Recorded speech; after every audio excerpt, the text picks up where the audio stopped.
रोज रोज के मुताबिक आज भी मैं खाना लेने चाची के घर गया था। जब मैं घर पहुंचा तो चाची नाइटी पहनकर सोफे पर बैठी हुई थी। मैंने चाची से खाना पैक करने को कहा। वह कहने लगी, खाना थोड़ी देर में लेकर जाना, पहले तुम जरा मेरे पैर दबा दो। मैंने कहा, चाची ये आप क्या कह रही हैं? वह कहने लगी, फिक्र मत करो, यहाँ कोई नहीं है, कोई तुम्हें कुछ नहीं कहेगा। मैं घर पर बिल्कुल अकेली हूँ और बस तू है, तुम्हारे चाचा तो दुकान पर हैं। मैं वहीं पर बैठकर उनके पैर दबाने लगा। पैर दबाते वक्त मेरी नजरें नीचे थीं। अचानक चाची बोली, अच्छा एक बात बताओ अनुज, क्या तुम्हारी कोई सहेली है?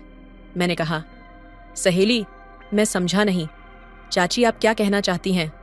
वे कहने लगी, अरे बुद्धू, मेरा मतलब है कि कोई गर्लफ्रेंड है या नहीं। मैंने कहा, चाची कैसी बात करती हो, मैं उस टाइप का लड़का नहीं हूं, और वैसे भी ये गर्लफ्रेंड का मामला तो अमीर लोगों का होता है, आप तो हमारे घर के हालातों को अच्छी तरह से जानती हैं। वह कहने लगी, अच्छा तो इसका मतलब तुम अभी तक कुंवारे हो। इतना कहकर वह बड़ी जोर से हंसी। उनकी ये बात सुनकर मैं थोड़ा शर्मा गया। वह कहने लगी, अच्छा तो एक बात बताओ, क्या तुम्हारा मन नहीं करता? मैंने कहा, चाची ये आप क्या कह रही हैं, मुझे तो कुछ भी समझ नहीं आ रहा। वह कहने लगी, अरे बुद्धू, अब क्या, सब कुछ मैं खुलकर बताऊं तुम्हें, तुम्हारे अंदर बिल्कुल भी समझ नहीं है, दिखने में तो एकदम गबरू जवान लगते हो और दिमाग बच्चों जैसा है, चलो आज मैं तुम्हें सिखाती हूँ। इतना कहकर चाची मुझे अपने कमरे में ले गई और दरवाजा बंद कर लिया। फिर उन्होंने मुझे जो कुछ दिखाया आप इस कहानी में जानेंगे। दोस्तों, अगर आप मेरे चैनल पर नए होंगे तो मेरे चैनल को सब्सक्राइब कीजिएगा और कहानी को लास्ट तक सुनिएगा, बहुत मजा आएगा। मेरा नाम अनुज है और मेरी उम्र 17 साल है। मैं सुरेश चाचा के पास काम करता हूँ। मेरी उम्र ज्यादा नहीं है, लेकिन हालात और तंगी होने की वजह से मैं एक मजबूत जिम का मालिक हूँ। सुरेश चाचा मेरे कोई रिश्तेदार नहीं है, बस मैं उनके पास काम करता हूँ। वह उम्र में मुझसे काफी बड़े भी हैं, इसलिए मैं उनको चाचा कहता हूँ। और उनकी बीवी को चाची तकरीबन 3 साल पहले मैं उनके पास आया था और उस वक्त मैं सिर्फ 14 साल का था। तब से लेकर आज तक मैं उनके पास ही काम करता हूँ और अपनी पूरी ईमानदारी और मेहनत से उनके पास काम कर रहा हूँ। इसी वजह से चाचा मेरे साथ बहुत नरमी से पेश आते हैं और वह मुझ पर पूरा भरोसा भी करते हैं। सुरेश चाचा की फैमिली कोई ज्यादा बड़ी नहीं है। उनकी 2 बेटियां और 1 बेटा है और बीवी है। उनकी बीवी की बहुत ही कम उम्र है। चाचा की उम्र 60 साल के करीब है और उनकी बीवी की उम्र तकरीबन 35-36 साल की है। उन दोनों की उम्र में इतना फर्क क्यों है, इसके बारे में मुझे ज्यादा नहीं पता। उनकी बड़ी बेटी की उम्र 15 साल और छोटी बेटी 12 साल की है और उनका बेटा जो है वह इस वक्त सिर्फ 9 साल का है। उनका कारोबार भी बहुत अच्छा चलता है। यही वजह थी कि उनके घर में जरूरत की हर चीज मौजूद थी। मुझे उनके घर में आने जाने पर कोई रोक टोक नहीं थी और उनके घर के सामान मैं ही लाया करता था। चाचा सुरेश मुझे अपने घर का मेंबर ही समझते थे। जब से मैंने यहाँ काम करना शुरू किया था तब से लेकर आज तक सब कुछ ठीक ठाक चल रहा था और शायद ऐसे ही चलता रहता।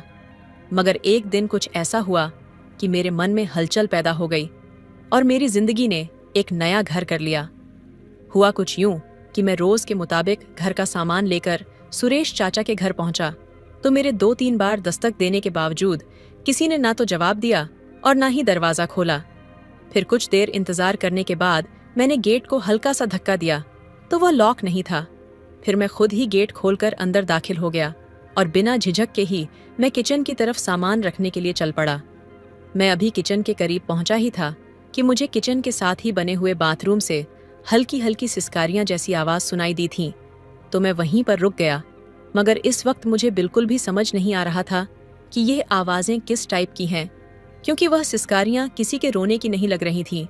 वह तो एक अलग ही तरीके की आवाजें थीं जिसको समझने से मैं बिल्कुल अनजान था। कुछ देर तो मैं यूं ही खड़ा रहा, मगर जब आवाजें काफी तेज होने लगीं तो मुझसे रहा नहीं गया और मैं बाथरूम की तरफ जाने लगा।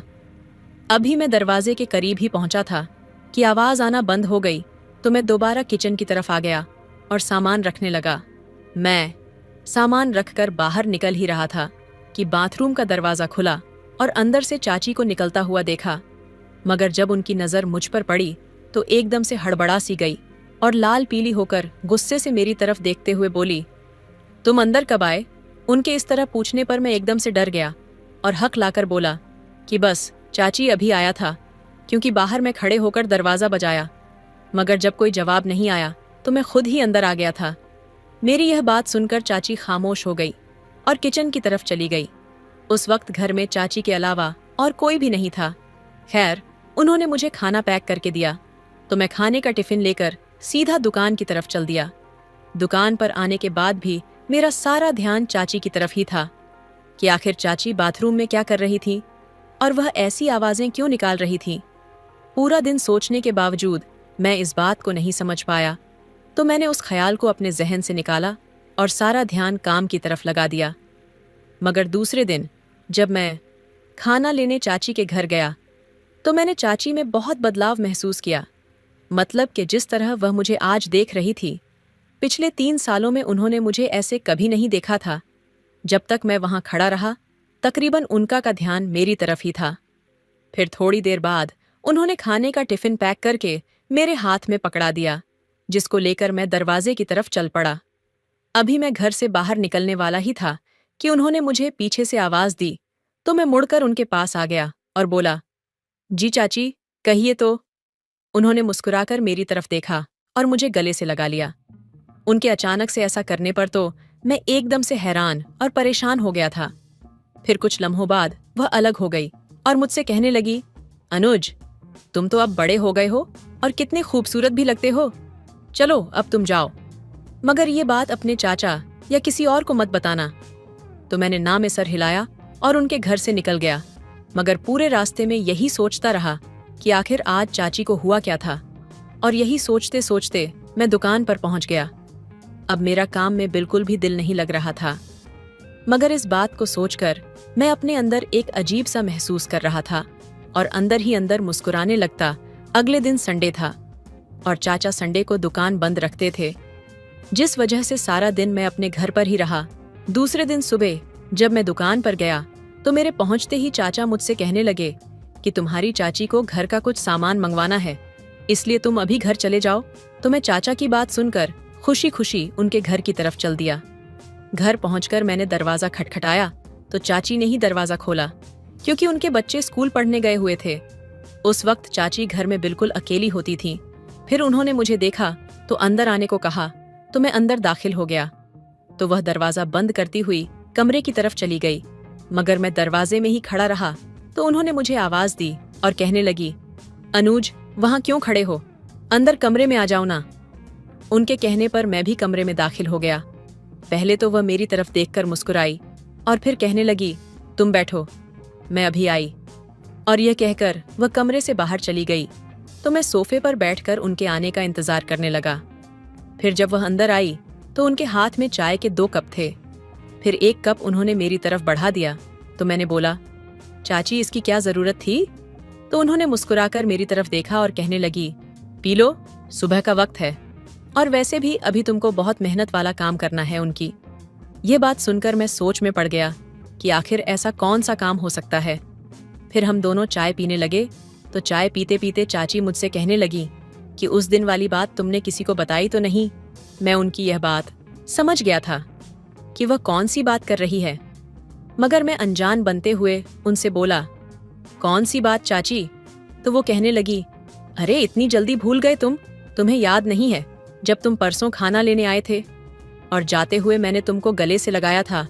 तो मैं बोला, जी चाची, याद है, मगर यह बात मैं किसी को भला क्यों बताता, और वैसे भी यह बात तो मुझे याद भी नहीं थी। अभी आपने जिक्र किया है तो याद आई मेरे। ये कहते हुए वो उठी और मेरे बिल्कुल करीब आकर बैठ गई। फिर मुझसे कहने लगी, देखो, अभी तुम में इतनी समझ नहीं है कि कौन सी बात छुपाने वाली है और कौन सी नहीं, क्योंकि जो काम मैं तुमसे लेने वाली हूँ उसके बारे में किसी को पता नहीं चलना चाहिए। वह मुझे बड़े प्यार से समझा रही थी और मैं उनकी बातें बड़े गौर से सुन रहा था, मगर इस वक्त मेरे अंदर कई सवाल जन्म ले रहे थे कि ऐसा कौन सा काम हो सकता है। खैर, जब यह सब बातें वह मुझसे कह चुकी तो मैंने उनसे कहा कि चाची, आप बिल्कुल बेफिक्र रहो। मैं आपसे वादा करता हूँ कि आप जिस बात को मना करेंगी वह बात मैं किसी को भी नहीं बताऊंगा। मेरी यह बात सुनते ही वह एकदम से मुस्कुराते हुए बोली, शाबाश बेटा, मुझे तुमसे यही उम्मीद थी। और यह कहकर वह खड़ी हो गई। मगर हैरत का पहाड़ तो मुझ पर उस वक्त टूटा जब चाची ने पैरों की मालिश करने को बोला। कहने लगी, आज काम बहुत ज्यादा था, इसलिए मैं बहुत थक गई हूं अनुज, तुम थोड़े पैर दबा दो। मैंने कहा, चाची ये आप क्या कह रही हैं? वह कहने लगी, फिक्र मत करो, यहाँ कोई नहीं है, कोई तुम्हें कुछ नहीं बोलेगा। मैं घर पर बिल्कुल अकेली हूँ और तुम्हारे चाचा तो दुकान पर हैं। मैं वहीं पर बैठकर पैर दबाने लगा। पैर दबाते वक्त मेरी नजरें नीचे ही थीं। अचानक चाची बोली, अच्छा एक बात बताओ अनुज, क्या तुम्हारी कोई सहेली है? मैंने कहा, सहेली? मैं समझा नहीं, चाची आप क्या कहना चाहती हो? वह कहने लगी, अरे बुद्धू, मेरा मतलब है कि कोई गर्लफ्रेंड है या नहीं। मैंने कहा, चाची कैसी बातें करती हो, मैं उस टाइप का लड़का नहीं हूं, और वैसे भी ये गर्लफ्रेंड का मामला तो अमीर लोगों का होता है, आप तो हमारे घर के हालातों को अच्छी तरह से जानती हैं। वह कहने लगी, अच्छा इसका मतलब तुम अभी तक कुंवारे हो। इतना कहकर वह बड़ी जोर से हंसी। उनकी यह बात सुनकर मैं थोड़ा शर्मा गया। वो कहने लगी, अच्छा तो एक बात बताओ, क्या तुम्हारा मन नहीं करता? मैंने कहा, चाची आप क्या कह रही हैं, मुझे कुछ समझ नहीं आया। वह कहने लगी, अरे बुद्धू, अब तो सब कुछ मैं खुलकर बताऊंगी तुम्हें, तुम्हारे अंदर बिल्कुल भी समझ नहीं है, दिखने में तो एकदम गबरू जवान लगते हो और दिमाग बच्चों जैसा है। चलो आज मैं तुम्हें सिखाती हूँ। उनकी ये बात सुनकर मैं थोड़ा घबरा गया। मैंने कहा, चाची मुझे देर हो रही है, मैं दुकान पर जाता हूँ। वह कहने लगी, अभी तो आए हो, इतनी क्या जल्दी है, रुको तो जरा। इतना कहकर उन्होंने मुझे रोक लिया। फिर वह कहने लगी, तुम जानते हो तुम्हारे चाचा कितने बूढ़े हो गए हैं, उनकी और मेरी उम्र में कितना फर्क है। काश मैं गरीब घर में पैदा ना हुई होती तो इस बूढ़े के साथ कभी शादी ना होती। इतना कहकर वह कहने लगी, थोड़े घुटने भी दबा दो ना। मैं थोड़ा हिचकिचाने लगा। वो कहने लगी, शर्माओ मत, तुम दबा दो। उस वक्त उन्होंने मैक्सी पहनी हुई थी और मैक्सी को कुछ ज्यादा ही ऊपर खींच लिया था। इस तरह का नजारा मैंने पहले कभी नहीं देखा था, इसलिए मैं बहुत नर्वस था।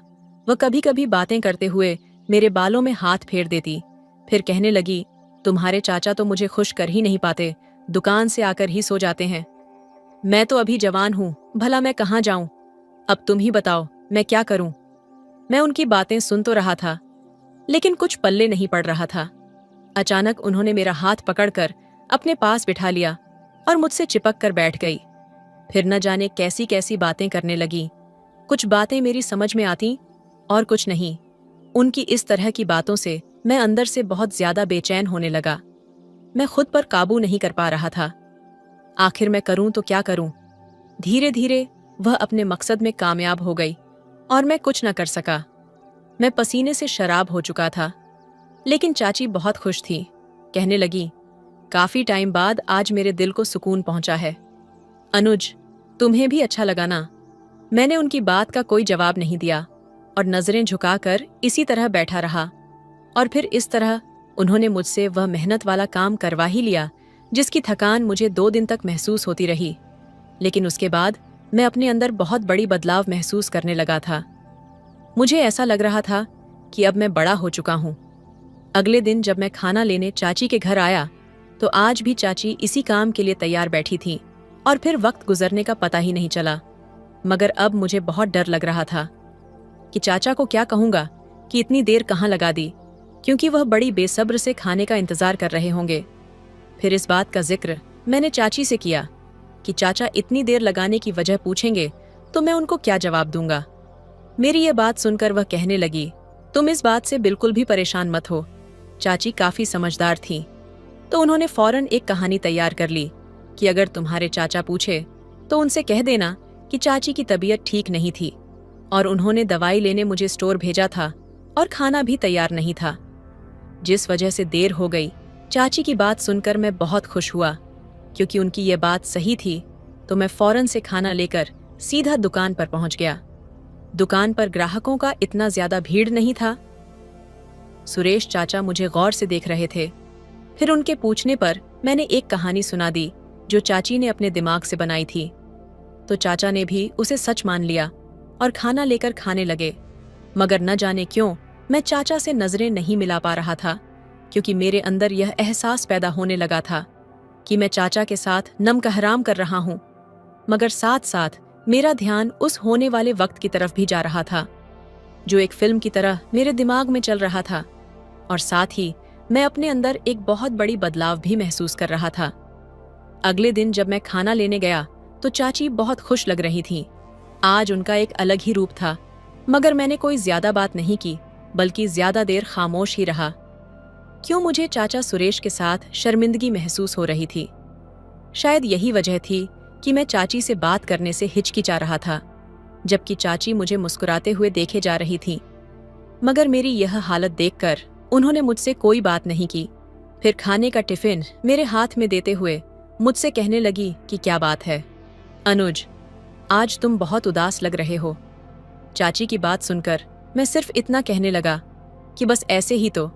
चाची कहने लगी, कल जो तुमने मुझे खुशी दी थी, मैं उसके लिए तुम्हारी बहुत शुक्रगुजार हूं। और देखो, तुम कुछ बुरा मत सोचना, बस तुम मेरी ज़रूरत का ख्याल रखो और मैं तुम्हारी ज़रूरत का ख्याल रखूंगी, और उसी तरह हम दोनों को एक दूसरे की ज़रूरतों का ख्याल रखना है। ये कहकर चाची ने 1000 का नोट मेरी जेब में डाल दिया। मैंने तिरछी नज़रों से चाची की तरफ देखा तो चाची कहने लगी, हमें बस एक दूसरे के बारे में सोचना और किसी दूसरी सोच को दिमाग में आने की जगह बिल्कुल भी नहीं देनी है। तुम समझ रहे हो ना मैं क्या कह रही हूं? तो मैंने चाची की इस बात को न समझते हुए भी हाँ में सिर हिला दिया। तो वह दोबारा मुझसे मुखातिब होते हुए कहने लगी, मैं जानती हूं कि तुम इतने खामोश क्यों हो, क्योंकि तुम अपने बुढ़े चाचा की तरफ देख रहे हो, जो कि मेरे किसी काम का नहीं है। उसका एक पैर कीचड़ में है और दूसरा पैर केले के छिलके पर कब फिसल जाए पता नहीं। उसके चक्कर में मैं अपनी जवानी क्यों खराब करूं? मैं एक जवान हसीन औरत हूं और वह बुढ़ा कब से पैर लटकाए हुए बैठा है। इसलिए उसके बारे में ज्यादा मत सोचो। मुझे लगा चाची वाकई मेरे दिल तक पहुंच गई है। इस बात का बखूबी अंदाजा हो चुका है कि मैं चाचा सुरेश से बड़ी शर्मिंदा हूं।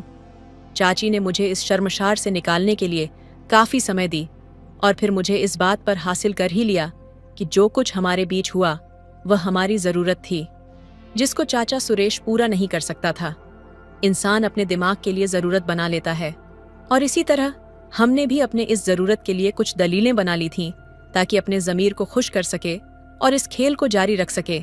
इसके बाद तो हमारा रोज का आदत हो गया था और मुझे भी आदत सी हो गई थी।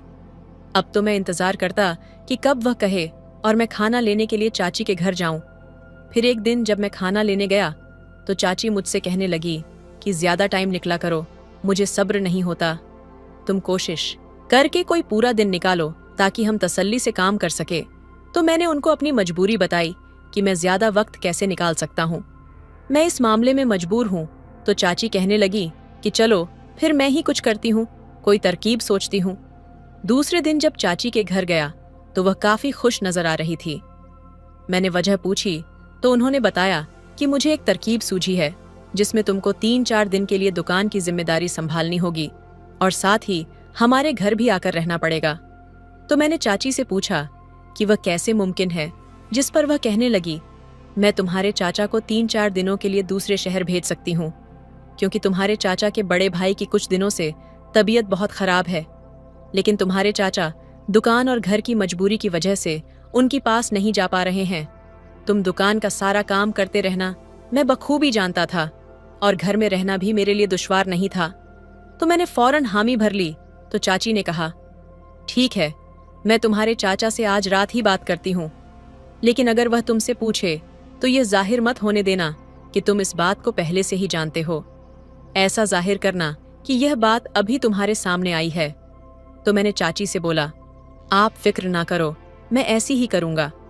दूसरे दिन जब मैं दुकान पर गया तो चाचा ने मुझे अपने पास बुलाया और कहने लगे कि मैं उनकी गैर हाजिरी में दुकान चला सकता हूँ। मैंने चाचा से अनजान बनते हुए कहा कि चाचा आप कहीं जा रहे हो? तो वह बोले, हाँ, मैं 2-4 दिन के लिए दूसरे शहर जा रहा हूँ। जिस पर मैंने चाचा को यकीन दिलाया कि आप फिक्र न करो, मैं यह काम पूरी जिम्मेदारी से संभाल लूंगा। चाचा तो बस तसल्ली के लिए ही पूछ रहे थे, वैसे तो वह जानते थे कि मैं तमाम काम समझता हूँ। फिर कुछ देर खामोश रहने के बाद वह कहने लगे कि मुझे दुकान की इतनी फिक्र नहीं है जितनी घर की है, क्योंकि घर में भी तो किसी मर्द का होना जरूरी है। इसलिए मैं चाहता हूँ कि 3-4 दिन के लिए तुम हमारे घर में ही रह लो। मैं चाचा के चेहरे की तरफ ही देख रहा था। इससे पहले कि मैं कुछ बोलता, चाचा दोबारा बोल पड़े, अगर तुम्हारे घर वालों को कोई एतराज ना हो तो मेरी गैर मौजूदगी में तुम रात को हमारे घर ही सो जाना। तो मैंने बोला, चाचा आप कैसी बातें करते हैं, मेरे घर वालों को भला क्या एतराज होगा, आप ऑर्डर करो, मैं रहने के लिए हाजिर है। मैंने चाचा को समझा दिया और चाचा के चेहरे से भी लगा जैसे कोई बोझ उनके सर से हट गया हो। फिर कुछ समझने के बाद चाचा ने बताया कि वह कल अपने बड़े भाई के घर लिए रवाना हो जाएंगे। फिर उस दिन जब मैं खाना लेने गया तो चाची को यह खुशखबरी सुनाई। चाची तो खुशी से पागल हो गई। फिर शाम को दुकान बंद करने के बाद चाचा ने दुकान की चाबियां मेरे हवाले कर दी और बताया कि वह 3 दिन तक के लिए अपने बड़े भाई के पास जा रहे हैं और चौथे दिन ही वापस आएंगे। फिर मुझे हिदायत दी कि कल अपने घर वालों को बताकर आना कि मैं 3-4 दिन तक चाचा के घर पर ही रहूंगा। मैंने इस बात में सर हिला दिया। घर जाते हुए आने वाले चंद दिनों के ख्यालात मेरे दिमाग में गर्दिश कर रहे थे। उसी वजह से मैं रात को अच्छी तरह से सो भी नहीं पाया।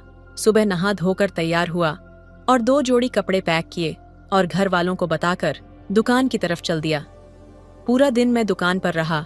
दोपहर को खाना भी करीब के होटल से मंगवा लिया था और बड़ी शिद्दत से शाम होने का इंतजार करने लगा। जैसे ही शाम हुई तो मैं दुकान बंद करके चाचा के घर पहुंच गया। चाची ड्राइंग रूम में बैठी हुई मूवी देख रही थी, जबकि उनकी दोनों बेटियां फर्श पर बैठकर स्कूल का काम करने में बिजी थीं और उनका लड़का अपने खिलौनों के साथ खेल रहा था। चाची काफी खुश नजर आ रही थीं। मैंने पहले तो दुकान का सारा हिसाब किताब बताया और सभी पैसे चाची के हाथ में पकड़ा दिए। फिर चाची ने मेरे लिए खाना गर्म किया और टेबल पर लगा दिया। जब मैं खाना खा चुका तो चाची भी दूसरे सोफे पर जाकर बैठ गई। चाची मुझसे कह रही थी कि इसे अपना ही घर समझो, मगर चाची की बड़ी बेटी बार बार अपनी किताबों से नजरें उठाकर मेरी तरफ ही देख रही थी। उनके बच्चे मुझे जानते थे और मुझसे काफी घुले मिले हुए भी थे, लेकिन आज पहली बार मैं यूं इस वक्त उनके घर आया था, इसलिए शायद उन्हें कुछ हैरानी हुई थी। चाचा की बड़ी बेटी काफी समझदार थी। उसे इस बात का पता था कि उनका बाप घर नहीं है, इसलिए मैं उनके घर रहूंगा जब तक कि उनका बाप वापस न आ जाता।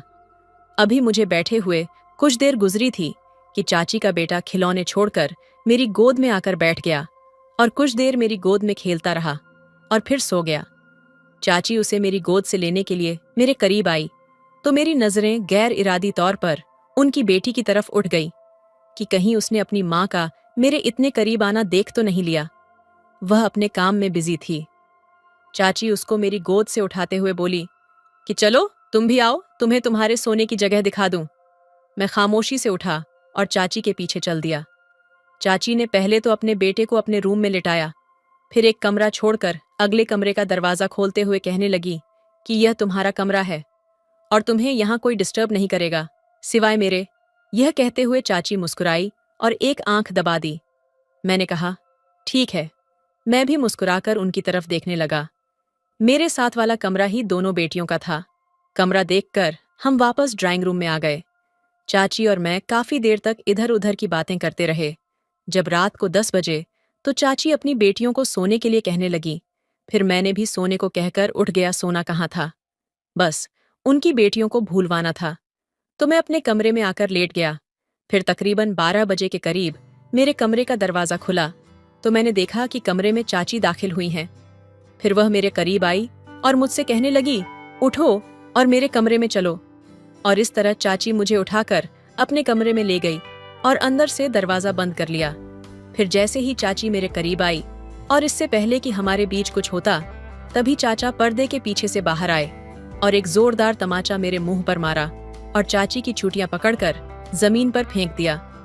चाचा को हम दोनों पर पहले ही शक हो गया था, क्योंकि रोज रोज मैं दुकान पर खाना लेकर लेट पहुंचता था, इसलिए वह काफी टाइम से हम दोनों पर नजर रख रहे थे।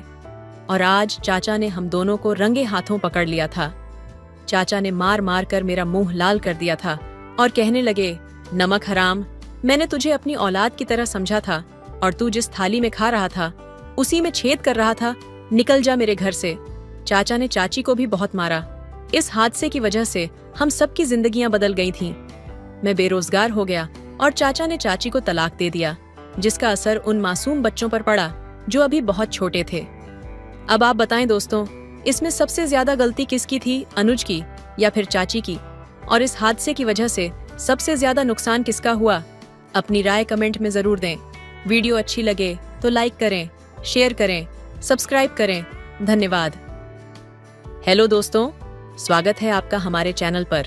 मेरा नाम श्रेया है और मेरी उम्र 18 साल है और आरव 26 साल का बहुत ही स्मार्ट और हैंडसम है। उसे मैं दिल में ही बहुत प्यार करती थी पर बोल नहीं पा रही थी। एक दिन उसको मैं अपनी दिल की बात बोलने के लिए उसके पास पहुंच गई और उसे एक प्यारी सी मुस्कान के साथ उसकी आंखों में देखते हुए कहना शुरू किया, तेरे बिना ये जिंदगी अधूरी सी लगती है। हर लम्हा अब तुझसे जुड़ने की चाहत है। तू जो पास होता है दिल को सुकून मिलता है। तेरी बाहों में जैसे पूरा जहां मिल जाता है। ये शायरी सुना के उसे प्रपोज कर दी। फिर मैंने आरव की ओर देखा। उसके दिल की धड़कनें तेज हो गई थीं। आरव के चेहरे पर एक हल्की मुस्कान थी, जैसे उसे पहले से ही पता हो कि श्रेया उससे कुछ खास कहने वाली है। श्रेया ने धीमे से उसकी आंखों में देखते हुए कहना शुरू किया। आरव मेरी बातों में खो सा गया था। उसकी आंखों में चमक थी। श्रेया की आवाज में वो खनक थी जो आरव को और करीब खींच रही थी। उसने अपने दिल की सारी भावनाओं को शायरी के रूप में बयां किया था। आरव थोड़ा चौंकता हुआ लेकिन मुस्कुराते हुए बोला, श्रेया, ये जो तुम कह रही हो क्या वो सच है? श्रेया ने शर्माते हुए हल्के से सिर झुका लिया, लेकिन उसकी आंखों में जवाब था। फिर उसने थोड़ा और हिम्मत जुटाते हुए कहा, तूने मेरी जिंदगी को खूबसूरत बना दिया है। तेरी आंखों में मुझे मेरा जहां मिल गया है। तेरी हंसी की वो मासूमियत दिल को भा जाती है। तेरे करीब होने से हर दर्द छुप सा जाता है। आरव अब और कुछ कहने की स्थिति में नहीं था। उसने धीरे से श्रेया का हाथ थाम लिया और कहा, तुम्हारे शब्द मेरे दिल के सबसे करीब हैं श्रेया। तुमने जो महसूस किया है वो मैं भी महसूस करता हूँ। तुम्हारी मौजूदगी मेरी जिंदगी का सबसे खूबसूरत हिस्सा है। वो दोनों एक दूसरे की आंखों में खोए हुए थे, जैसे वक्त वहीं ठहर गया हो। श्रेया और आरव एक दूसरे के करीब बैठे थे। दोनों की आंखों में वो अनकही बातें थीं जो शायद शब्दों में बयां नहीं हो सकतीं। आरव ने धीरे से श्रेया का हाथ अपने हाथ में लेते हुए कहा, श्रेया, तुमने जो महसूस किया वही मैं भी महसूस करता हूं। मेरे दिल के हर कोने में तुम्हारा नाम लिखा है। श्रेया की आंखें भर आईं। उसने नर्म आवाज में कहा, आरव, तुम्हें पाकर ऐसा लगता है जैसे मेरी अधूरी जिंदगी पूरी हो गई है। तुम्हारे साथ बिताया हर पल मुझे खुद के करीब ले आता है और तुम्हारे बिना हर चीज अधूरी लगती है। आरव ने उसकी आंखों में झांकते हुए कहा, श्रेया, तुम मेरे लिए सिर्फ एक नाम नहीं हो, बल्कि वो ख्वाब हो जो मैंने हमेशा देखा था। तुम्हारे बिना ये ख्वाब अधूरा है। तुम्हारे बिना हर रंग फीका है। श्रेया ने हल्की सी मुस्कान के साथ कहा, तो फिर क्यों ना हम दोनों एक दूसरे के इस ख्वाब को पूरा कर दें? आरव ने उसकी ओर बढ़ते हुए कहा, तुम्हारे बिना इस जिंदगी की कोई मीनिंग नहीं है श्रेया। तुमसे हर पल जुड़ना, हर खुशी तुम्हारे साथ साझा करना और हर गम में तुम्हारा साथ होना, ये सब कुछ मैं चाहता हूं। उसने धीरे से श्रेया के कंधे पर हाथ रखा और पास आकर कहा, क्या तुम भी मेरे साथ हमेशा के लिए जुड़ना चाहोगी? श्रेया ने मुस्कुराते हुए अपनी आंखों में एक अद्भुत चमक के साथ हाँ कहा। उसने हल्के से अपना सिर आरव के कंधे पर टिका लिया, मानो उसकी दुनिया पूरी हो गई हो।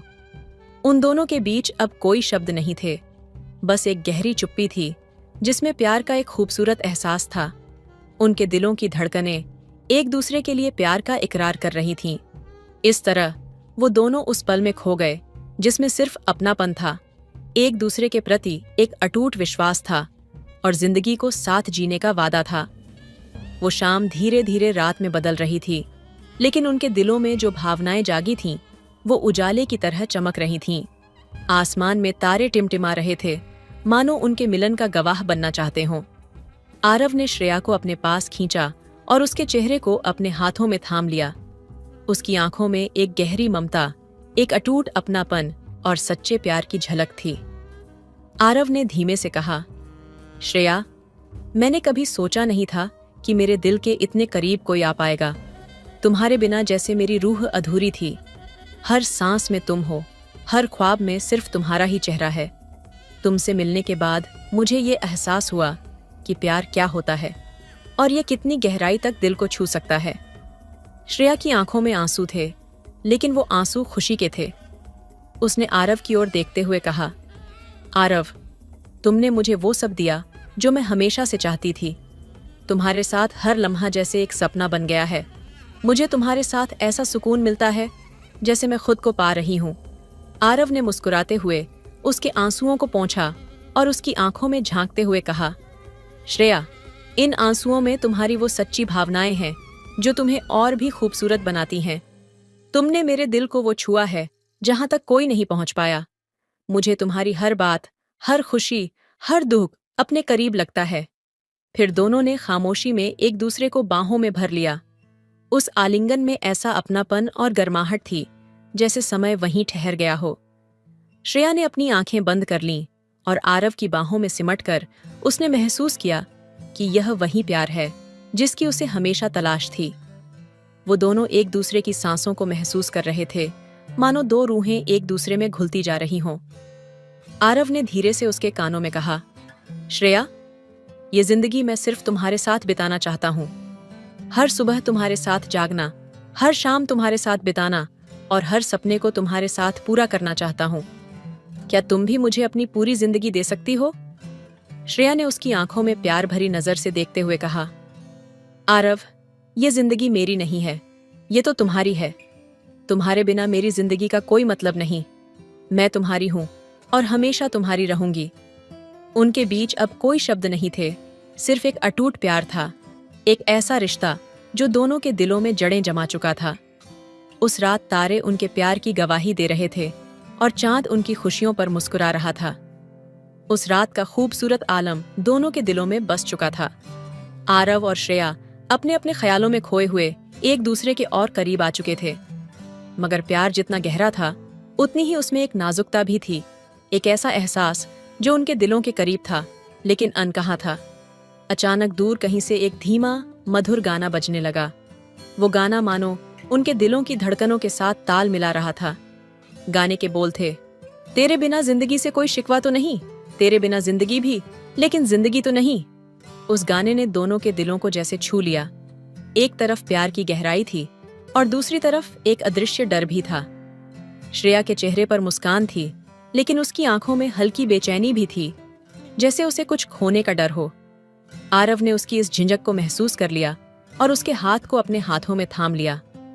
आरव ने धीरे से पूछा, श्रेया, क्या हुआ? तुम्हारी आंखों में कोई अनकहा सवाल है? क्या मुझसे कुछ छुपा रही हो? श्रेया ने थोड़ी देर खामोशी में उसके हाथों को महसूस किया, फिर एक गहरी सांस लेते हुए कहा, आरव, मुझे कभी कभी ये डर लगता है कि ये सब एक सपना ही तो नहीं। मैं तुम्हारे बिना खुद को अधूरा महसूस करती हूँ, लेकिन जिंदगी इतनी आसान नहीं होती। हमारे बीच उम्र का ये फासला, क्या ये हमारे रिश्ते में कभी कोई बाधा बनेगा? आरव ने उसकी आंखों में झांकते हुए गंभीरता से कहा, श्रेया, प्यार में उम्र, समाज या किसी और चीज की कोई अहमियत नहीं होती। हमारा रिश्ता दिलों का है और ये हर बाधा से ऊपर है। मैं तुम्हें कभी खोने नहीं दूंगा। लेकिन श्रेया के मन में अनजानी उलझनें अब भी बाकी थीं। उसने धीमे से कहा, लेकिन आरव, समाज की सोच, हमारी अलग अलग जिम्मेदारियां, क्या हम इन सब का सामना कर पाएंगे? आरव ने उसकी चिंता को समझते हुए उसे और करीब खींचा और उसके चेहरे को अपने हाथों में लेकर कहा, श्रेया, मैं जानता हूं कि ये राह आसान नहीं होगी, लेकिन मैं हर मुश्किल में तुम्हारे साथ खड़ा रहूंगा।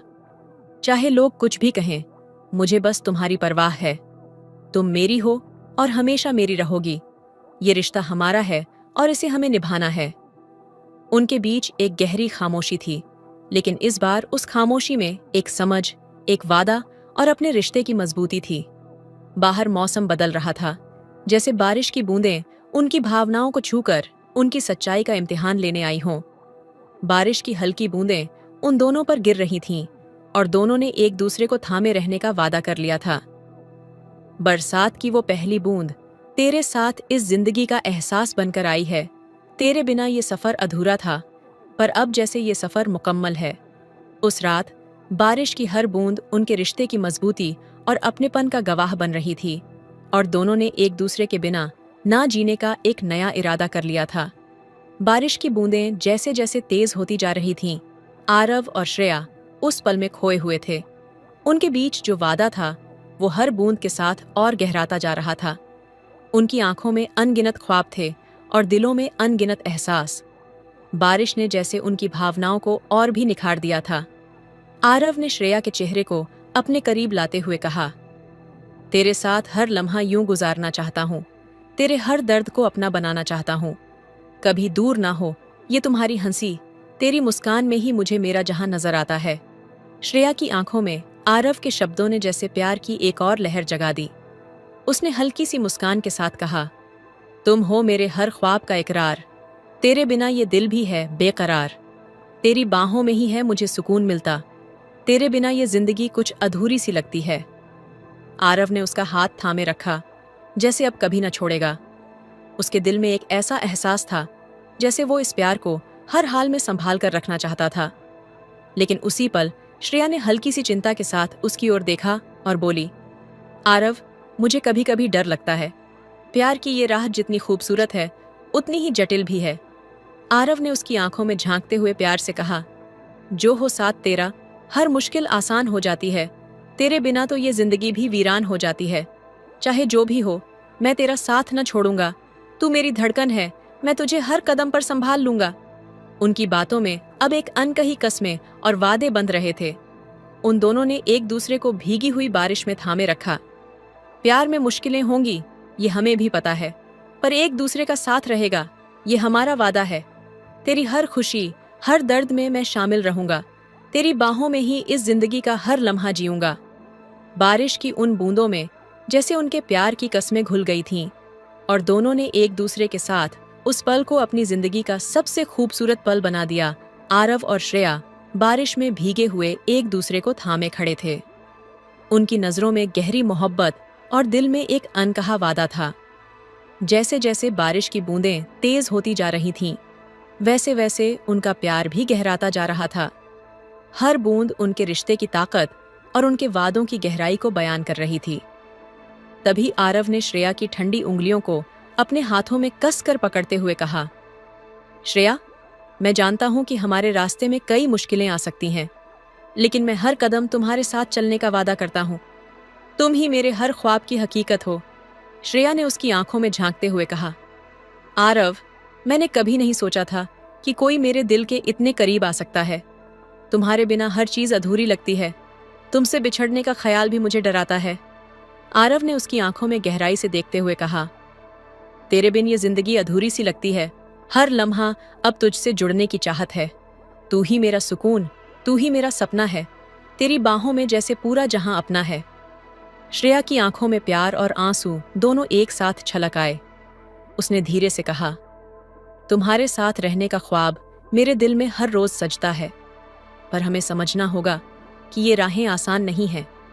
हमारा समाज, हमारे परिवार, ये सब भी हमारे रिश्ते को स्वीकार करेंगे या नहीं।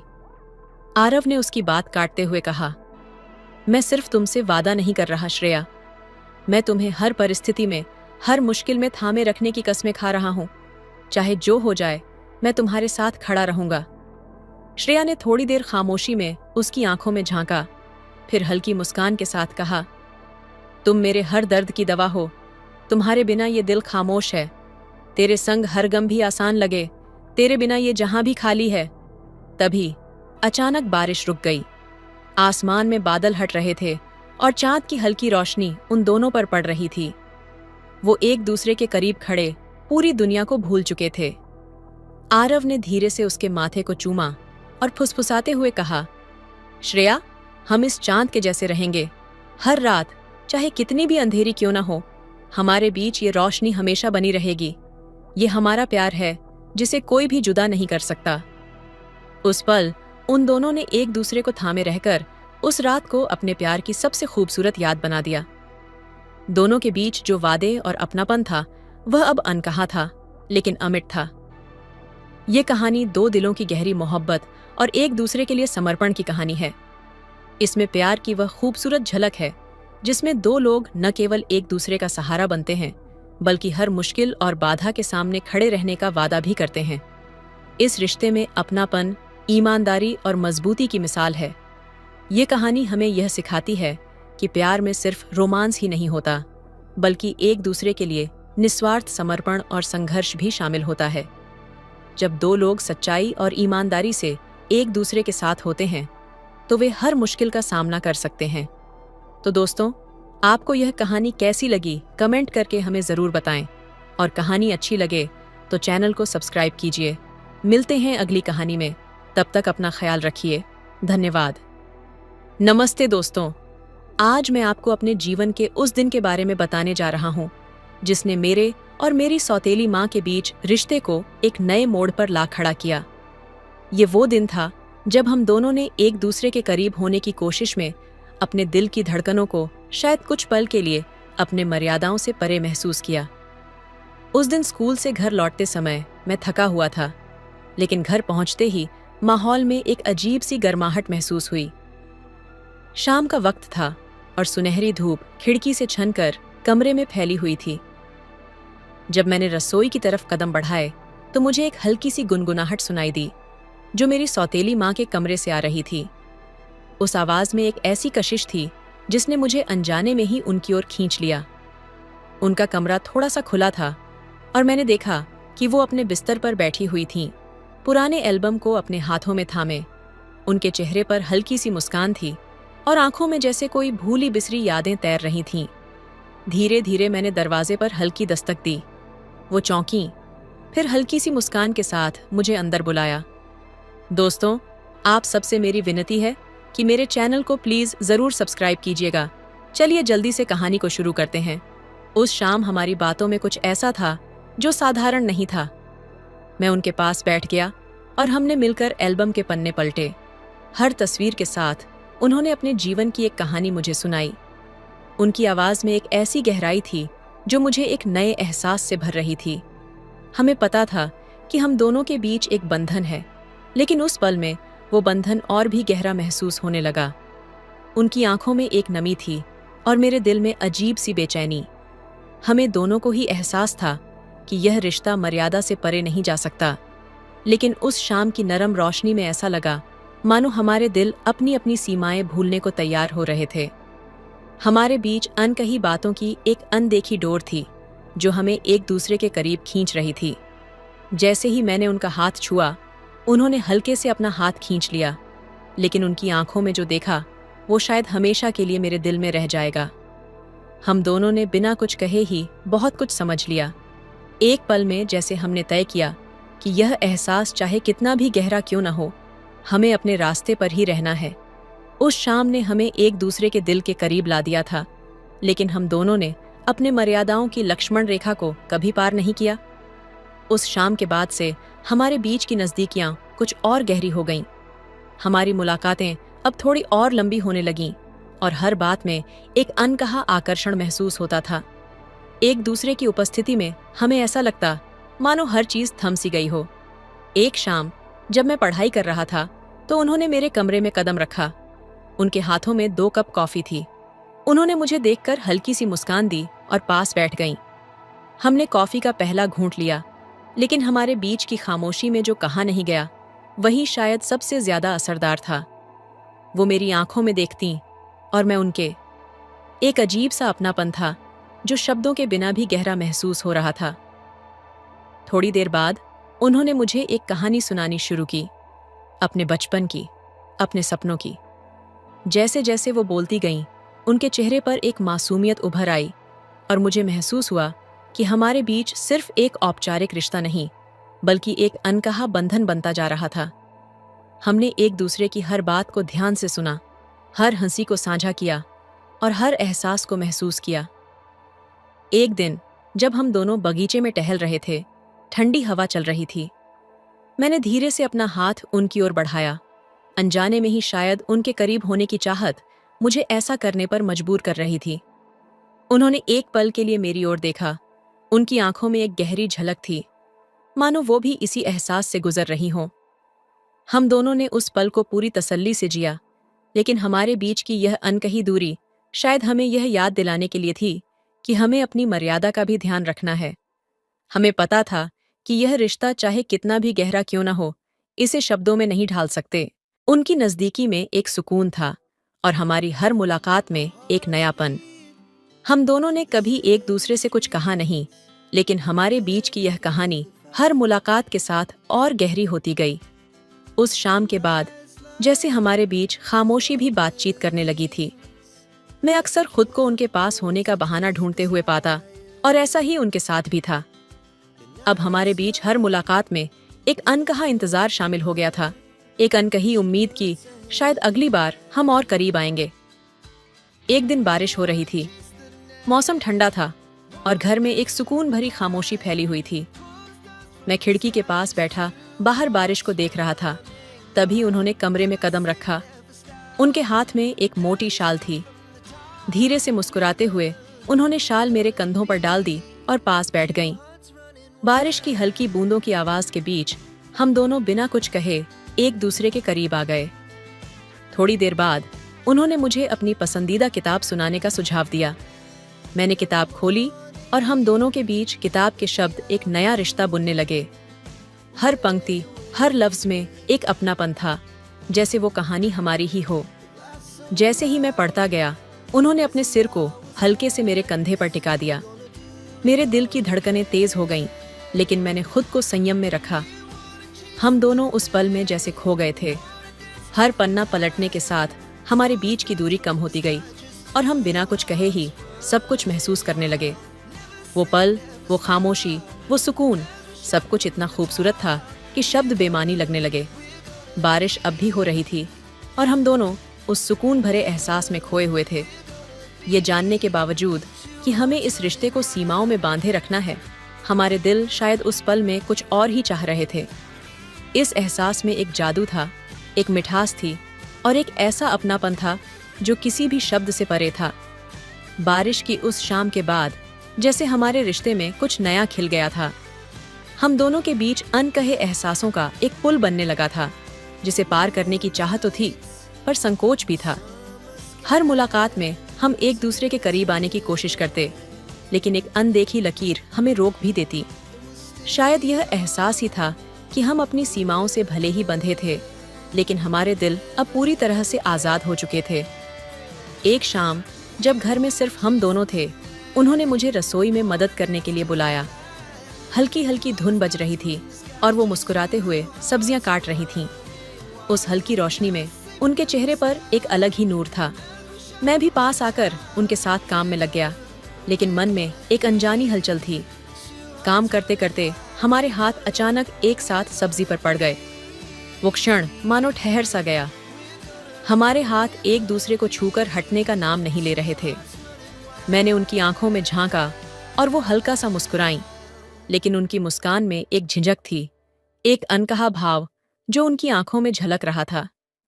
उस पल में हम दोनों अपने मर्यादाओं की सीमा भूलने के कगार पर थे। मैंने धीरे से उनके हाथ को अपनी पकड़ में लिया। हमारी धड़कनें जैसे एक लय में चलने लगीं। एक पल के लिए ऐसा लगा जैसे हमारे बीच की सभी दूरियां मिट चुकी हों। हम दोनों को पता था कि यह रिश्ता हमेशा शब्दों से परे रहेगा, लेकिन उस क्षण में हम दोनों जैसे अपने ही बंधनों से मुक्त हो गए थे। जैसे ही हमने यह एहसास किया, वो हल्के से मुस्कुराईं और अपना हाथ छुड़ा लिया। हम दोनों के बीच कुछ नहीं बदला था, फिर भी सब कुछ बदल चुका था।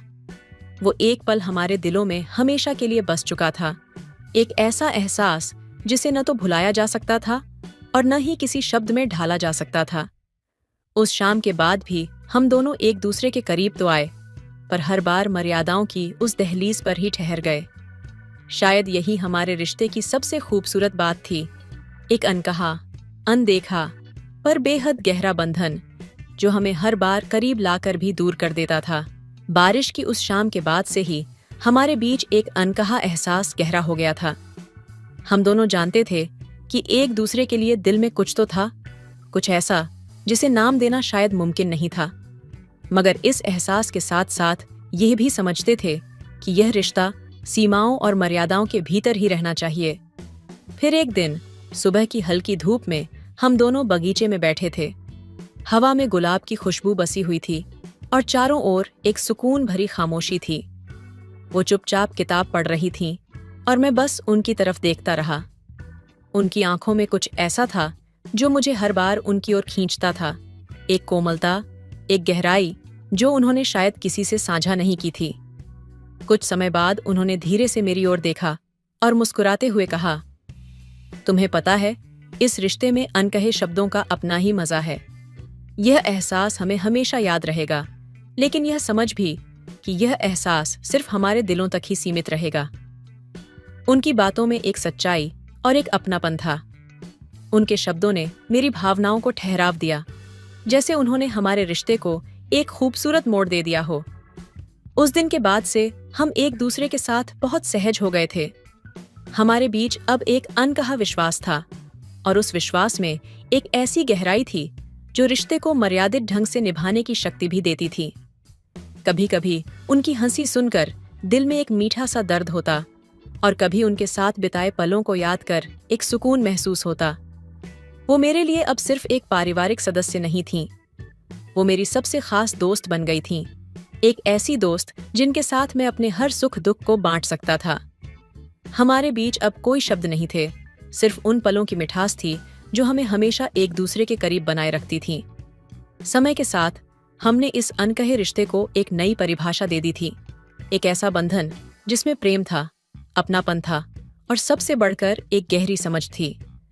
अब हमें यह एहसास हो गया था कि हमारे बीच का यह रिश्ता बिना किसी सीमा के पार किए ही सबसे खूबसूरत और सच्चा था। उस दिन के बाद हमारे बीच की समझ और भी गहरी हो गई थी। हम दोनों ने अपने रिश्ते को एक मुकाम पर ला खड़ा किया था जहां शब्दों की जरूरत नहीं थी। हमारे बीच का यह अनकहा बंधन, यह अनदेखा पुल हमें एक सुकून देता था, एक ऐसा सुकून जो शायद किसी रिश्ते में बंधने पर नहीं मिलता। फिर एक शाम हम दोनों बगीचे में बैठे थे। आसमान में हल्की शाम की रोशनी थी और चारों ओर एक सुकून भरी खामोशी फैली हुई थी। उन्होंने अचानक मेरे हाथ पर हल्का सा स्पर्श किया। उनका स्पर्श बिल्कुल कोमल था, जैसे कोई पुरानी याद फिर से ताज़ा हो गई हो। हमारे बीच यह एहसास अब भी था, लेकिन अब हम इसे समझ चुके थे और इसे अपने दिल में बिना किसी उलझन के रख चुके थे। वो धीरे धीरे मुस्कुराईं और बोलीं, कुछ रिश्ते शब्दों से परे होते हैं। ये रिश्ते दिल में बसे रह जाते हैं और हमारी जिंदगी का हिस्सा बन जाते हैं। हमें इन्हें जीने की जरूरत नहीं होती, बस महसूस करने की होती है। उनके शब्दों में एक गहरी समझ थी, एक ऐसा अपनापन जो हर रिश्ते में नहीं मिलता। उस शाम जैसे हमारे बीच की सभी बातें और सभी अनकही भावनाएं एक सुकून भरी शांति में घुल गईं। हम दोनों जान गए थे कि हमारे रिश्ते का सबसे खूबसूरत हिस्सा यही अनकहा बंधन था। इस रिश्ते में जो अपनापन और गहराई थी, वो शायद किसी अन्य रिश्ते में नहीं मिलती। वक्त ने हमें समझा दिया था कि यह अनकहा रिश्ता हमारे दिल में हमेशा अपनी जगह बनाए रखेगा। उस शाम के बाद हम एक नए विश्वास के साथ अलग हुए कि हमारे बीच का यह अनकहा बंधन हमेशा रहेगा, एक सजीव एहसास बनकर, एक ऐसा एहसास जो शब्दों में नहीं बंध सकता।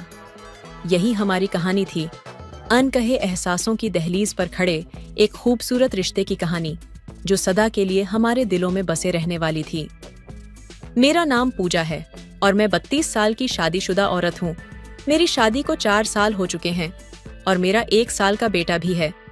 मैं दिखने में अभी भी पहले जितनी ही खूबसूरत हूँ। इसी वजह से सोहम ने यह भी नहीं सोचा कि मैं उसकी सगी चाची लगती हूँ। वैसे मैंने भी उसे बहुत समझाया कि अगर उसके घर में उसके चाचा को पता चल गया तो प्रॉब्लम हो जाएगी, लेकिन सोहम नहीं माना और वह तो मेरे पीछे ही पड़ गया। इसलिए आखिरकार मुझे ही हाँ कहनी पड़ी और फिर सोहम ने मेरे साथ पूरे 1 महीने तक। हेलो दोस्तों, आज की इस कहानी में आप सभी का स्वागत है। दोस्तों, कहानी सुनने से पहले आप सभी से रिक्वेस्ट करूंगी कि हमारे चैनल को सब्सक्राइब, लाइक एंड शेयर करें जिन्होंने अभी तक नहीं किया, और कर ली हो तो उसके लिए धन्यवाद। दोस्तों, जल्दी से कहानी आपको सुनाते हैं। दोस्तों, हमारे शहर में कपड़े की दुकान है, इसलिए मैं और मेरा पति सूरज 2 साल से गांव छोड़कर हम शहर ही रहने आ गए थे। इस बार सोहम अपने स्कूल की छुट्टी बिताने हमारे पास आया था। सोहम मेरे जेठ जी का बड़ा बेटा है। वह अभी 10वीं क्लास में पढ़ता था। उसे अब की बार 1 महीने की छुट्टियां मिली थीं, इसलिए वह छुट्टियां एंजॉय करने के लिए हमारे पास आ गया। जब सोहम आया तो उसे लेने के लिए बस स्टॉप पर मैं ही गई थी, क्योंकि मेरे पति मुकेश तो हमेशा की तरह दुकान पर ही थे। मैं जब सोहम को बस स्टॉप से लेने के लिए गई थी तो मैंने जीन्स और टी शर्ट पहन ली थी, क्योंकि मैं कभी कभार ऐसे कपड़े पहन लेती हूँ और मेरे पति भी मुझे कुछ नहीं कहते हैं। बस स्टॉप पर बैठा हुआ मेरा ही इंतजार कर रहा था। अब मैं आपको सोहम के बारे में बताती हूँ। वह मेरे जेठ जी का लड़का है, जो कि गांव में रहते हैं। मैंने दूर से ही उसे आवाज लगा दी, लेकिन सोहम मुझे जीन्स में देखकर बिल्कुल भी नहीं पहचान पाया और इधर उधर देखने लगा। जब मैंने उसे हाथ से इशारा किया, तब वह मेरे पास आया और पास आते ही सबसे पहले उसने मेरे पैर छुए। मैंने भी उसे आशीर्वाद दिया और गले से लगाकर कहा कि यार अब बस भी करो सोहम, मैं इतनी भी बूढ़ी नहीं हुई हूँ। तभी सोहम ने हंसते हुए कहा कि नहीं चाची, आप तो अभी भी 18 साल की लग रही हो। मैंने तो आपको पहचाना ही नहीं। अगर आपने सिंदूर ना लगाया होता तो आपको कोई नहीं कह सकता कि आप एक बच्चे की माँ हो। तो मैंने सोहम को सहलाते हुए कहा कि अब बस भी करो, इतना भी झूठ मत बोलो यार। तुम्हारे चाचा तो कहते हैं कि अब मुझ में वह बात नहीं रही। तभी सोहम बोला कि सच कह रहा हूँ चाची, आप बहुत क्यूट लग रही हो। मैं तो सोहम के मुंह से अपनी तारीफ सुनकर बहुत खुश हो रही थी, क्योंकि मेरे पति तो मेरी तारीफ करते ही नहीं थे। वह तो बस अपना काम निकालते और सो जाते। घर आते वक्त सारे रास्ते सोहम ने मेरा हाथ पकड़ कर रखा। मैंने सोहम को बोला कि तुम इतने भी छोटे नहीं हो जो गुम हो जाओगे। तभी सोहम बोला कि फिर क्या हो गया चाची, कौन सा आपका हाथ मैला हो रहा है। सोहम की हाइट मेरे से थोड़ी सी कम थी और ऊपर से मैंने भी आज साड़ी नहीं पहनी थी, इसलिए मुझे थोड़ा सा अनकंफर्ट फील हो रहा था। घर पहुंचते ही सोहम नहा लिया। मैंने उसके लिए चाय के साथ थोड़ा नाश्ता भी बना दिया। इसके बाद हम दोनों ने बैठकर चाय पी। फिर मैंने सोहम से अपनी जेठानी और जेठ जी का हालचाल भी पूछा और सूरज को भी फोन करके बता दिया कि सोहम आ चुका है। मेरा बेटा भी अभी तक सो रहा था। वैसे मेरे बेटे का नाम आर्यन है, लेकिन हम उसे प्यार से अंशु कहते हैं। फिर बातों ही बातों में मैंने सोहम से पूछ ही लिया कि अभी तक कोई गर्लफ्रेंड बनाई है या फिर सिंगल ही घूम रहे हो। मेरे मुंह से ऐसी बातें सुनकर सोहम तो शर्माने लगा। फिर मैंने उससे कहा कि अब बता भी दो ना यार, इतना क्या लड़कियों की तरह शर्मा रहे हो। मैं कौन सा जिठानी जी को बताने वाली हूँ। सोहम बोला कि नहीं चाची, ऐसी बात नहीं है, एक लड़की है, लेकिन मैंने उसे अभी तक कुछ नहीं बताया। तभी मैंने हंसते हुए बोला कि अच्छा, इसका मतलब तुमने अभी तक कुछ नहीं किया है। तो सोहम बोला कि कुछ करना तो छोड़ो चाची, मैंने तो अभी तक कुछ देखा भी नहीं है। सोहम की ऐसी बातें सुनकर मेरा तो हंस हंस कर पेट में दर्द होने लगा था। बातें करते करते कब 5 बज गए हमें पता ही नहीं चला और मेरा बेटा आर्यन भी जाग गया। इसलिए सोहम उसके साथ खेलने लगा और मैं घर का काम करने में लग गई। फिर थोड़ी देर बाद सोहम आर्यन को मेरे पास लाया, क्योंकि वह बहुत ज्यादा रो रहा था। सोहम बोला कि चाची बहुत देर हो गई है, यह चुप नहीं हो रहा है, अब आप ही इसको संभालिए। जब मैंने आर्यन को लिया तो मुझे पता चल गया कि वह भूखा है, क्योंकि आज दोपहर को भी मैंने उसे दूध नहीं दिया था। इसीलिए मैं रसोई में ही उसे दूध पिलाने लगी।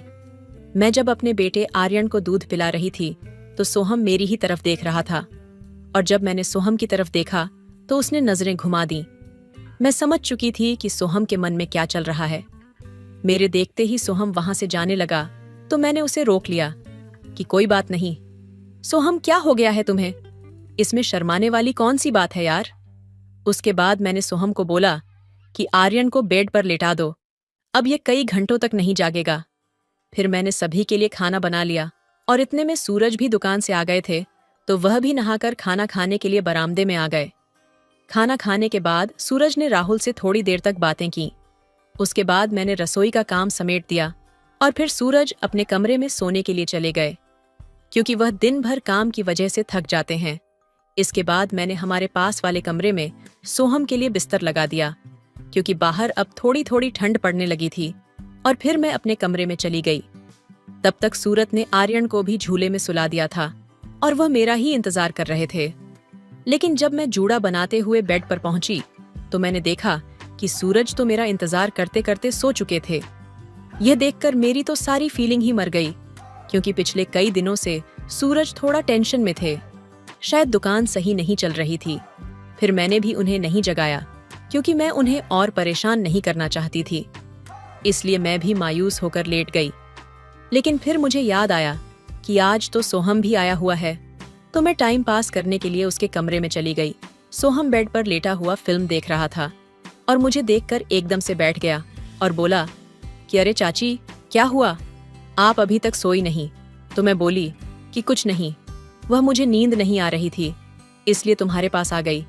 वैसे क्या देख रहे हो तुम? तो सोहम बोला कि कुछ नहीं, बस मुझे नींद नहीं आ रही थी इसलिए फिल्म चला ली। तो मैंने मजाक करते हुए पूछा कि अच्छा, कौन सी फिल्म देख रहे हो? कहीं वह वाली फिल्म तो नहीं चला रखी है? तो सोहम शर्माते हुए बोला कि नहीं चाची, आप ये कैसी बातें कर रही हो? तो मैंने उसे कहा कि क्यों, क्या हो गया, क्या तुम इंग्लिश फिल्में नहीं देखते? तो सोहम बोला कि हाँ, वो कभी कभार देख लेता हूँ। फिर सोहम ने भी मुझसे पूछ लिया कि आप भी देखती हो चाची? तो मैंने भी बोल दिया कि हाँ, मैं भी कभी कभार तुम्हारी तरह ही देख लेती हूँ। फिर सोहम बोला कि सच में चाची, आप इतनी प्यारी प्यारी बातें करती हो कि जी करता है आपसे सारी रात ऐसे ही बातें करता रहूं। तो मैं हंसते हुए बोली कि अभी 1 महीने तक रुकोगे तो तुम भी मेरी बातों से ऊब जाओगे जैसे तुम्हारे चाचा बोर हो गए हैं। फिर सोहम धीरे से बोला कि चाची, अगर आप बुरा ना मानो तो एक बात कहूँ तो? मैंने उससे कहा कि हाँ, बोलो सोहम, मैं भला क्यों बुरा मानूंगी? तो सोहम बोला कि चाची, अगर आपके पास पड़ोस में कोई आपके जैसी हो तो मुझसे सेठ करवा दो ना प्लीज, मेरी भी छुट्टियां आसानी से गुजर जाएंगी। तो मैं भी नखरे दिखाते हुए बोली कि अच्छा बेटा, इतनी देर से बोल रहे थे कि आप बहुत प्यारी हो, क्यूट हो। अगर मैं तुम्हें इतनी ही क्यूट लगती हूँ तो फिर आस पड़ोस में क्यों, मुझ में क्या बुराई है? तभी सोहम मुस्कुराते हुए बोला कि चाची, कैसी बातें कर रही हो, आपकी तबीयत तो ठीक है ना? तभी मैं मुंह फुलाते हुए बोली कि क्या मतलब है तुम्हारा, तबीयत से तुम्हें क्या लगता है? मुझे कुछ नहीं पता। आज सुबह जब मैं आर्यन को दूध पिला रही थी तो तुम किधर देख रहे थे, और जब मैं फर्श पर पोंछा लगा रही थी तब क्या कर रहे थे, और अब मेरे सामने भोले बन रहे हो। तुम्हें क्या लगता है मैं कुछ नहीं जानती? मेरी इतनी सारी बातें सुनकर सोहम के तो चेहरे पर 12 बज गए और वह बोला कि सॉरी चाची, सॉरी, आप तो बुरा ही मान गई यार, मैं तो बस मजाक कर रहा था। तभी मैंने सोहम से कहा कि नहीं, इसमें सॉरी बोलने वाली कोई बात नहीं है। तुम सब लड़के एक जैसे ही होते हो, पहले तो गुस्सा दिला देते हो और उसके बाद सॉरी बोलकर हमें ही शर्मिंदा कर देते हो। फिर सोहम ने मुझे खुश करने के लिए कहा कि चाची, गुस्से में तो आप और भी ज्यादा खूबसूरत लगती हो। तो मैं बेड से खड़ी होते हुए बोली कि अब बस करो, इतना मस्का लगाने की जरूरत नहीं है और अब सो जाओ, मुझे भी सुबह जल्दी उठना है। जैसे ही मैं जाने लगी तो सोहम ने मेरा हाथ पकड़ लिया और बोला कि चाची, अब तो हम फ्रेंड बन चुके हैं ना, तो फिर बताओ मुझे आपके साथ कब मौका मिलेगा? फिर मैंने भी सोहम का जी जलाते हुए कहा कि इतनी जल्दी भी नहीं मिलेगा, और यह कहकर मैं हंसती हुई अपने कमरे में आ गई। फिर सुबह मैं भी लेट उठी थी। जब तक मैंने चाय बनाई तब तक सूरज भी बाहर से घूम कर आ चुके थे और वह सोहम को भी अपने साथ ले गए। सोहम की आंखों में अभी भी नींद दिखाई दे रही थी। मैंने सूरज को बोला भी था कि बेचारे सोहम की नींद क्यों खराब कर रहे हो, देखो जरा उसकी आंखें अभी भी लाल हो रही हैं। तो सूरज मुस्कुराते हुए बोले कि कुछ नहीं होगा, संजना धीरे धीरे आदत पड़ जाएगी, और वह चाय पीने लगे। इतने में आर्यन भी जाग चुका था, इसलिए मैं भी उसे दूध पिलाने लगी। उसके बाद सूरज बोले कि पूजा, तुम जल्दी से हमारे लिए खाना बना दो, आज सोहम को भी मैं अपने साथ ले जा रहा हूँ, यह भी दुकान देख आएगा। जैसे ही उन्होंने सोहम को साथ ले जाने की बात कही, मेरे तो सारे सपने ही ठंडे पड़ गए। मैंने सूरज को कहा कि इतनी भी क्या जल्दी है, कल ही तो आया है बेचारा, आराम से दिखा देना। तो सूरज बोले कि ऐसे ही घर पर बोर होता रहेगा, दुकान में रहेगा तो उसका मन भी लगा रहेगा। तो मैं गुस्से में सूरज को डांटते हुए बोली कि मेरा क्या, मैं तो रोज घर पर बहुत बोर होती हूँ। मैंने सोचा कि सोहम आया है तो शायद कुछ दिन मस्ती से निकल जाएंगे, लेकिन अब आप इसे भी साथ ले जा रहे हो। मेरे मुंह से इतना कुछ सुनने के बाद सूरज ने मेरे गाल खींचते हुए कहा कि अच्छा ठीक है बाबा, नहीं ले जा रहा हूँ, अब तो गुस्सा मत करो, लेकिन सच कहूँ तो तुम गुस्से में और भी ज्यादा खूबसूरत लगती हो। फिर मैंने उन्हें मुंह बनाते हुए कहा कि इतनी झूठी तारीफें भी मत करो, अब जब आपने मन बना ही लिया है तो दुकान घुमा ही लाओ, फिर कहोगी कि मैं आपकी सुनती नहीं हूँ। फिर मैंने दोनों का खाना पैक कर दिया और वह दुकान चले गए। शाम को आते ही सूरज तो हमेशा की तरह नहाने चले गए, लेकिन सोहम सीधा ही रसोई घर में आ गया, क्योंकि मैं वहां पर रोटियां बना रही थी। आते ही सोहम ने मेरे कंधे पर सर रखा और बोला कि चाची, आज तो आपके बिना बिल्कुल भी मन नहीं लगा। तो मैं बोली कि हाँ, मुझे पता है, लेकिन पहले तुम ये बताओ कि सेफ्टी लेकर आए हो या नहीं। तो सोहम बोला कि हाँ चाची, ले आया। फिर मैंने सोहम को बोला कि तुम जल्दी से नहा लो, फिर हम खाना खा लेते हैं। जब तक सोहम नहाकर आया तब तक सूरज तो खाना खा चुके थे और आर्यन के साथ खेल रहे थे। फिर मैंने सोहम के लिए भी खाना लगा दिया और रस में बर्तन साफ करने लगी। खाना खाने के बाद सोहम भी बर्तन लेकर रसोई में आ गया और मुझे काम करता हुआ देखकर बोला कि चाची, आप इतना काम करती हो तो थक जाती होंगी, लाइए मैं भी साफ कर देता हूँ। तो मैंने मुस्कुराते हुए कहा कि अच्छा, तो अब चाची को इम्प्रेस कर रहे हो। तो सोहम बोला कि चाची, ऐसी बात नहीं है, पर पता नहीं क्यों आजकल आप पर कुछ ज्यादा ही दुलार आ रहा है। तो मैंने भी सोहम को छेड़ते हुए कहा कि मैं जानती हूँ सोहम इतना दुलार क्यों आ रहा है। ऐसा सुनकर सोहम की भी हंसी निकल पड़ी और वह बोला कि आप भी ना चाची, हर बात का उल्टा मतलब निकाल लेती हो। इसके बाद मैं अपने कमरे में गई तो सूरज मेरा ही इंतजार कर रहे थे और आर्यन को उन्होंने हमेशा की तरह सुला दिया था। कमरे में जाते ही मैंने सूरज से पूछा कि क्या हुआ, अभी तक सोए नहीं? तुम तो सूरज बोले कि कुछ नहीं, बस ऐसे ही नींद नहीं आ रही थी। तो मैंने भी नाक चिढ़ाते हुए कहा कि अच्छा, और इतने दिन मुझे नहीं आती थी, उसका क्या? तभी सूरज बोले कि पूजा, तुम्हें तो पता ही है पिछले कुछ दिनों से दुकान का काम सही नहीं चल रहा है, इसलिए बस टेंशन में था। तो मैंने मुस्कुराते हुए कहा कि अच्छा बाबा, ठीक है, ज्यादा इमोशनल होने की जरूरत नहीं है, थोड़ा सब्र करो, मैं हाथ पैर धोकर आती हूँ। आज काफी दिनों बाद सूरज का मन किया था, इसलिए मैं भी बहुत खुश थी। फिर सूरज ने आधे घंटे तक मेरा पीछा नहीं छोड़ा और आखिरकार मुझे ही हार माननी पड़ी। आज काफी दिनों बाद सूरज ने मुझे इतना समय दिया था, नहीं तो वह 2 मिनट भी नहीं टिक पाते। इसके बाद हम बातें करते करते सो गए और सोहम का तो मुझे ख्याल ही नहीं आया। फिर सुबह जब मैं सोहम को चाय देने गई तो उसने चाय भी नहीं पी। मुझे पता था कि वह रात के लिए गुस्सा है, तो मैंने उसे मनाते हुए पूछा कि क्या बात है सोहम, लगता है अपनी चाची से नाराज हो। मेरे इतना कहते ही सोहम बोला कि रात को आप आई क्यों नहीं थी? चाची, पता है मैं आपका 1 बजे तक इंतजार करता रहा। उसकी बात को सुनकर मैं खामोश रही, लेकिन अब मुझे समझ आ चुका था कि जो कुछ भी हम करने वाले हैं वह कितना गलत है। क्योंकि कई दिनों बाद मेरा नशा उतरा था, इसलिए मैंने सोहम को प्यार से समझाने की भी कोशिश की और उससे माफी भी मांगी। तभी सोहम बोला कि चाची, आप ये कैसी बातें कर रही हो? मुझे पता है रात को चाचा जी ने आपको सोने नहीं दिया, इसलिए आपका मन नहीं कर रहा है, लेकिन कोई बात नहीं, आप कल देख लेना या फिर परसों टाइम निकाल लेना, मगर आप ऐसी बातें मत कीजिए। सोहम की बेचैनी देखकर मैं बहुत परेशान हो गई थी। अब मैं जान चुकी थी कि सोहम नहीं समझने वाला। इतने में ही सूरज ने आवाज लगा दी कि पूजा, जल्दी से खाना तैयार कर दो, आज मुझे जल्दी जाना है। फिर मैं रसोई में चली गई और सूरज के लिए खाना पैक कर दिया। सूरज जब जाने लगे तो मैंने उनसे कहा कि ऐसा कीजिए, आज भी सोहम को अपने साथ ले जाइए, क्योंकि मैं जानती थी अगर वह घर पर रहेगा तो मेरा पीछा नहीं छोड़ेगा। लेकिन तभी सूरज बोले कि यह क्या बात हुई? कल तो तुम कह रही थी कि उसे घर पर रहने दो और आज साथ ले जाने की बात कर रही हो, और सोहम का भी कल दुकान पर मन नहीं लग रहा था।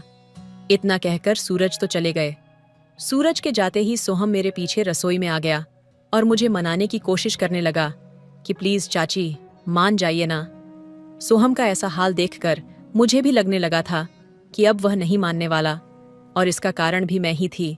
इसलिए थक हार कर मैंने सोहम को हाँ बोल दिया कि अच्छा बाबा, ठीक है सोहम, चलो फिर कमरे में चलते हैं। लेकिन उस समय मेरी आंखों में न जाने क्यों खुशी की जगह आंसू थे, जिन्हें देखकर सोहम बोला कि चाची, आप खुश नहीं हो क्या? सोहम के इतना कहते ही न जाने क्यों मुझे रोना आने लगा और मैं उसके पैरों में गिरकर माफी मांगने लगी कि प्लीज सोहम, मुझे माफ कर दो, ये सब मेरी ही गलती है। मुझे तुम्हारे साथ इस तरह का मजाक नहीं करना चाहिए था। जिस दिन तुम घर आए थे, तुम्हें देखते ही मेरे मन में हलचल सी पैदा होने लगी थी। न जाने क्यों मैं तुम्हारी ओर आकर्षित होती जा रही थी, लेकिन धीरे धीरे मुझे एहसास हुआ कि यह सब ठीक नहीं है, ये बहुत गलत है। सोहम, तुम तो मेरे बेटे जैसे हो, तुम्हारे साथ में ये सब, अरे नहीं नहीं, ये मुझसे नहीं होगा, प्लीज मुझे माफ कर दो। इतना सुनने के बाद एक पल भी सोहम वहां नहीं रुका। उसने जल्दी से अपने कपड़े पैक किए और वापस अपने गांव चला गया। तो दोस्तों, यह थी आज की कहानी, जिसमें मेरी कुछ गलतियों और फीलिंग की वजह से एक सुंदर सा टूट गया। आपकी क्या राय है इस कहानी पर, हमें कमेंट में ज़रूर बताएं। वीडियो अच्छी लगे तो लाइक करें, शेयर करें, सब्सक्राइब करें। धन्यवाद।